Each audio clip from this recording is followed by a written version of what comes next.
Hello, everyone. Daniel here from the Next Issue Podcast. On today's video, I'll be talking about Arkham City, The Order of the World #1. This is a new comic book from DC Comics, written by Dan Waters, art by Dani, with colors by Dave Stewart and letters by Aditya Bidikar.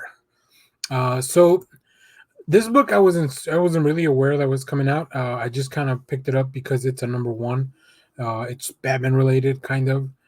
Um, but I was very interested because I've seen some of Danny's art, and I was really intrigued on the last book. This book gave me a lot of horror vibes as opposed to like any normal superhero story. There's more like sci-fi horror. It it's a little bit different, and you'll kind of see as we go into the art. Um, the premise behind this is a few months ago, Joker broke into the Arkham Asylum and just pretty much massacred everybody that was in there. We do have one doctor who survived. She's a psychologist, Dr. Joy. She's the protagonist of this book, at least for this first issue. Um, and anybody who didn't die in Arkham other than her was somebody that managed to escape. So we're gonna get to see a lot of different, uh, all kinds of levels of villains and rogues from Batman's gallery that escaped from Arkham.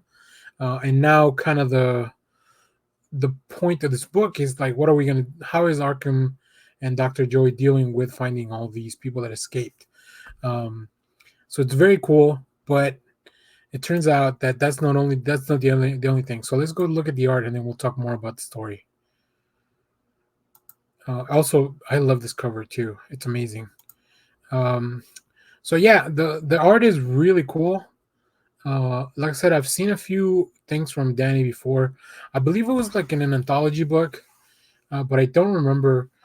I like the heavy inking, the lack of like it's very abnormal as far as like it's not a common house style of comics, right? We see here Dr. Joy, she's being attacked by this individual that was hiding under the bed, but it almost feels like it's coming out of a gap on the ground. I don't know. It's really interesting. This turns out to be actually Ratcatcher. So if you've seen the Suicide Squad, it is a very similar character, but also similar really only in the name. One of the other panels that I really like and I want to show you here is this portrayal of Gotham, and all the pages are colored very similarly. Um, where Dave Stewart just kind of has this almost monochromatic, but not really. Like there's highlights of other things, and then here also the letter Bidikar did like changing the font from more. I guess I don't want to say hand. I guess it's handwritten type of stuff like a doctor would have. I think it really gives you that feeling of like, okay, this isn't your normal comic. Probably probably my favorite page, and it's only because it features a character that, although I haven't read much stuff, I just kind of really like. Um, I don't want to say their aesthetic, but their presence in a comic book. This is Doctor Pig, and here we see him working on a patient, as he would call it so diligently. But once again, look at the colors; like it's just bright red. There's really not a lot going on. Here you see the full page, and then I highlighted a panel to kind of show you, like, okay, this is serious with the chains and almost looking like a butcher shop type of place. So the next panel here is very cool, and I only highlighted a piece of that page because you can see here how weird this book is so weird, but it's right up my alley with, like, especially in the mood that I'm in right now with more of like looking for weird horror type Halloween stories. This was kind of perfect. They just fell in my lap, and I'm very glad that I picked it up. I'm very glad that I'm doing a review on it so I can show more people, like, hey, you need to check out this book.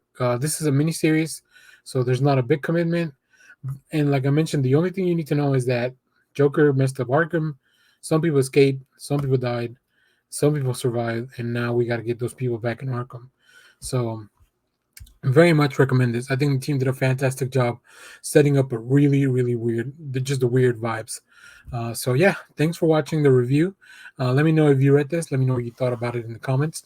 Let me know what else you'd like us to check out and review. We'll have more stuff coming up. We had some advanced reviews from Image Comics, so please go back and check those out on the channel. We also have some stuff coming up for Marvel, more DC stuff, some trailer reactions, and then also, as always, we'll have our next live event pretty soon, probably on Sunday at 10 a.m. Central. So stay tuned in the channel for that. Hit the bell so you know when that's happening. Also, remember to check out our Patreon. I shoot a lot of these reviews at the same time, so all the reviews go up at Patreon at the same time. Um, and then we put them out in public throughout the week. So if you want to catch an early glimpse of a lot of our stuff, all you have to do is hit up our Patreon as low as $1 a month. It'll give us access, and anything really helps. So we very much appreciate our current patrons and anybody that hits us up in the future. So thanks for watching, everyone, and remember to go pick this up because it was very, very enjoyable. Bye.